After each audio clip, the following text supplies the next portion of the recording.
अस्सलामुअलैकुम। आप देख रहे हैं की न्यूज एचडी। मैं हूं हारिस अली शाह गिलानी। चलते हैं आज की अहम खबरों की तरफ। एक नेक अफसर एक बड़ा फैसला। डीपीओ साहिवाल मोहम्मद उस्मान टीपू ने एक ऐसा तारीखी फैसला किया जिसने न सिर्फ जुल्म का शिकार बूढ़े वालिदैन को इंसाफ दिलाया बल्कि मुआशरे में इंसानियत का झंडा भी बुलंद कर दिया।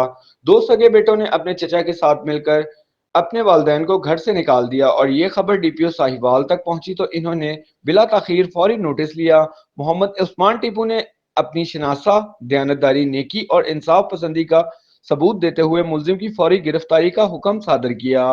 घर का कब्जा दोबारा वालिदैन के हवाले करते हुए इन्होंने एक मरतबा फिर साबित कर दिया कि सच्चा अफसर वही है जो कमजोर के हक पर डट कर खड़ा रहे।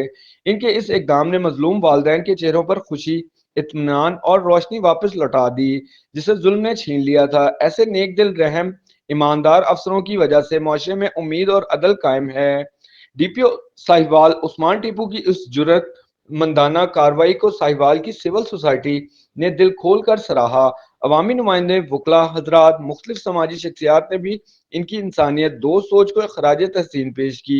इसी सिलसिले में पाकिस्तान पीपल्स पार्टी के जिले नायब सदर चौधरी बिलाल गुलजार ने भी डीपीओ साहिवाल को खसूसी खराज तहसीन पेश की।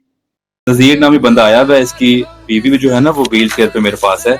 इसके दोनों बेटों ने अपने चचा के साथ मिलके माँ बाप को घर से निकाला हुआ है। बंदा आता है आपके पास, इसके वालिद के नाम पर घर है, ये सुने दोनों, और अगर ऐसा मामला है तो इनको माँ बाप को अंदर जगह पे कब्जा भी दिलवाएं और अगर उन्होंने इलीगली इनको डिस्पोजेस किया हुआ तो उनके खिलाफ कार्रवाई भी।